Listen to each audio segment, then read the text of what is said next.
So I got off work and it's raining and it's Monday, so I don't want to go to Boulder Creek or Morgan Hill or nowhere like that. I just want to find a dark place, quiet place to sleep. So I got off work and let's see, I can go northwest or south.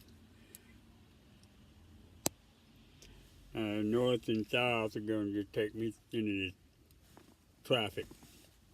If I go west, I just take a two-lane road and work my way towards Saratoga, which is probably 7 or 8 miles away. The neighborhood, oh man. I just stayed on two-lane road till I got to Saratoga, and I'm going to sit down here in downtown Saratoga, open me a glass of wine, smoke some hash, and talk to my computer. Maybe someday it'll come to something. But the houses, oh man. I want to go back to this neighborhood sometime in the daytime. Of course, most of them can't see. They've got big yards, fences, hedges, trees, you know, all that stuff. I get a kind of a twinge of, I don't know if it's jealousy or guilt or what, but you know, because part of me wonders, why can't I have something like this to spend my time at? Where did I go wrong, or where did my father go wrong, or my family, or whatever, or my country, or I don't know, why is it that these people have a very comfortable existence, a lot of privacy and security and property and stuff, and health and happiness, and other people don't. I mean, I go to Santa Cruz and there's lots of people in bad need, walking the street, very unhealthy, very unhappy, have nothing. Like you say, I come here from another planet, and so I can't just make assumptions. I have to try to figure it out, you know, just from face value.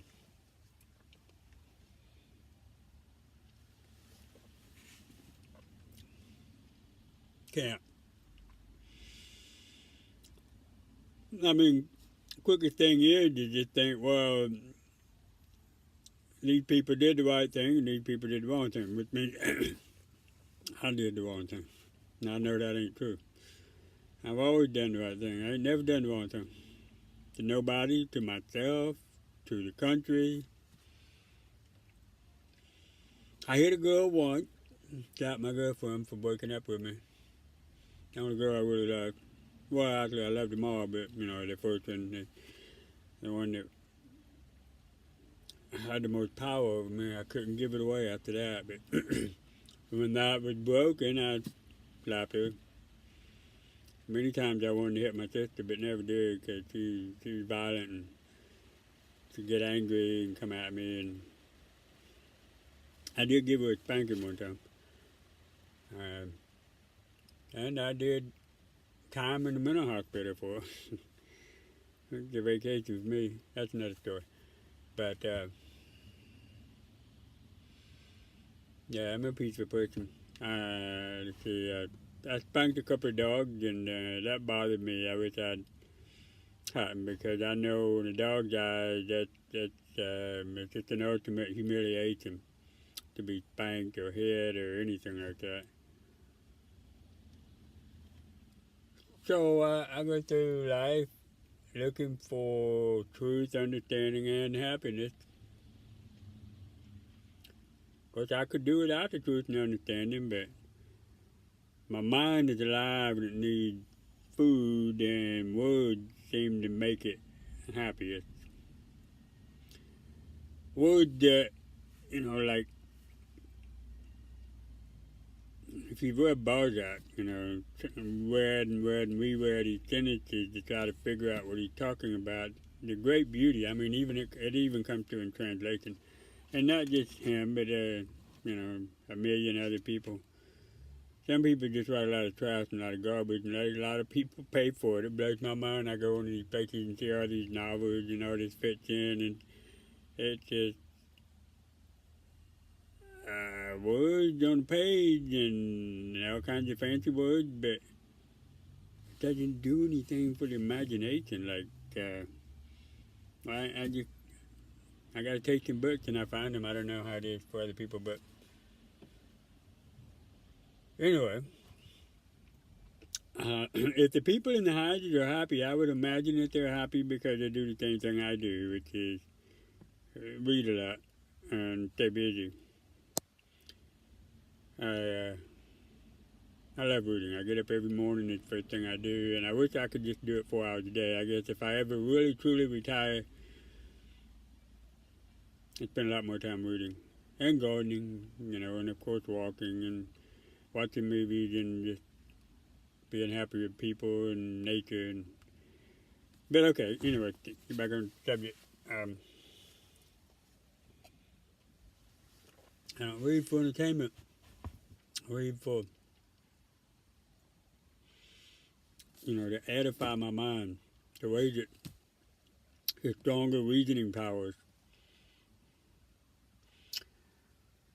And the people that are not living in their houses, that have nothing, I think they'll be a whole lot happier. And the happiest ones that I meet are the ones that live in the library. Of course, their life is pretty flat and meaningless, but at least the library gives the mind some sense of discovery. Not entertainment, discovery is what we need. Entertainment is that's something that the fools have to offer, and it's how they get their food, I guess, or whatever, but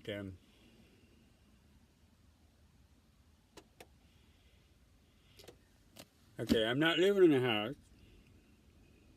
I haven't been for a long time.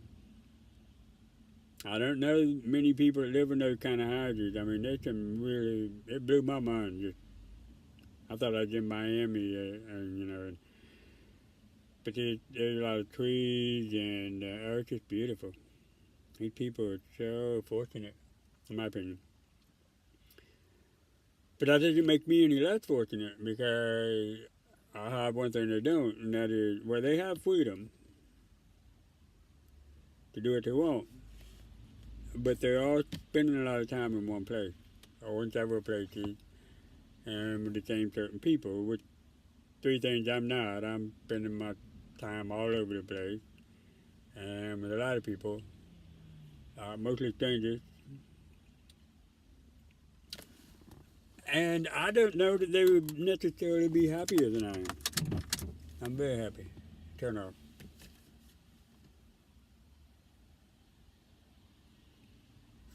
So, maybe it's just part of the design that you don't have to live in a house to be happy. I think people were happy before houses came along. I can't figure this out.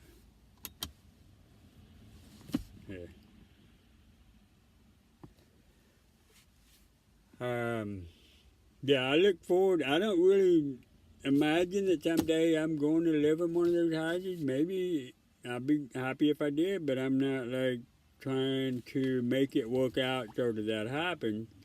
And every day measuring the amount of success I'm having in that direction. And, generating sufficient levels of stress to try to keep me on track, which is what people do. No, I'm just living in the glory and the happiness of the great life that I have. A life of having something to do that I enjoy doing, a life of not having to take any uncomfortable interactions off of anybody. I walk away from any of those. They don't happen often, but there are a lot of people that rub me the wrong way pretty quick. Some take a little bit longer.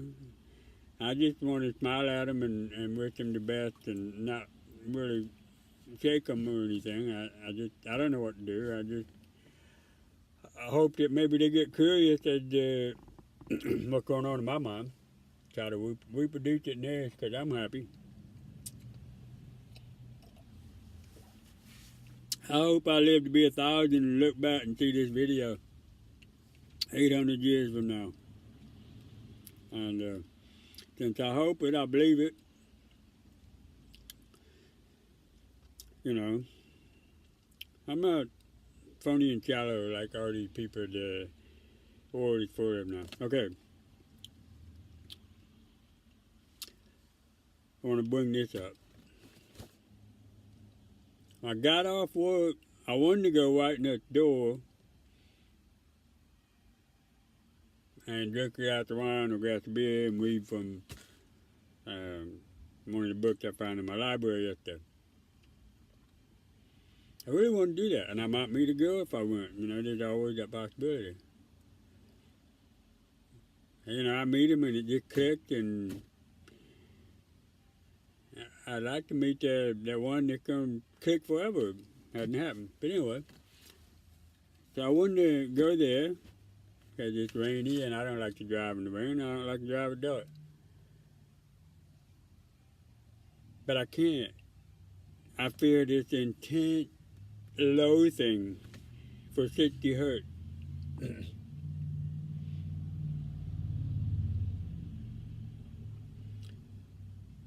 I don't understand it,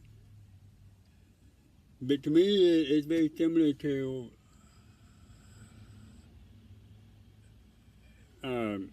I've had friends who, when the microwave is turned on in the room, run out of the room. I'm talking about people who, well, my friend, my first roommate, he's from Italy. He came here to University of California to study, to get his PhD in electricity or something. He knew about electricity, and I thought it was funny. Back in that time, I was using microwave. I moved out here. I was 33 years old from South Carolina. My roommate from Italy played classical guitar. And I got high and dated a lot of girls. No, I wasn't getting high. No, I was just doing chemistry, but I was dating young, beautiful girls. Several of them. And learning how to cook Italian food. But the microwave, I quit using it right away because, you know, I picked up on it. He knew something, but whatever it was, I didn't want to be a fool. I didn't want to expose myself to microwave. And the more I understood about it, the more I come find out about it, I don't want nothing to do with microwave. I wish they didn't exist. It's garbage that the universe has to now figure out what to do with. And they've made, you know, 37 billion of them. I don't know how many. It's ridiculous. They're gonna work for a while and make some people happy with popcorn and whatever. But fire is better than that, you know, that 60 Hertz stuff. 60 Hertz electricity going on all the time, and it's like these people don't want to leave the houses because the electricity got them sucking them into the house, and so they just stay in the house and fix it up and live in it, and they spend their whole life in their house, and you know, have a private life with a few select people. That's great. Everybody could have that. But those people that manage to get ahead of everybody else and get a lot of stuff, they decided to just go ahead and grab it all. And so now when you drive from city to city, you got most of the world, most of the land is just land that's not been developed. And, you know, the development, the way they do it, go in and clear cut the trees and store everything is not what I'm talking about. That's awful. That's disgusting. But, you know, imagine a world in which all of us grew up and learned to, what do you call it? They create stuff that's recyclable. You know, life originally was recyclable. Everything was set up, to cycle. There was no pollution. We created it. We keep it. We keep doing it. We don't care because we got our mind chasing after all these silly idols, and pursuing money. Money is a piece of paper with an image from a engraving.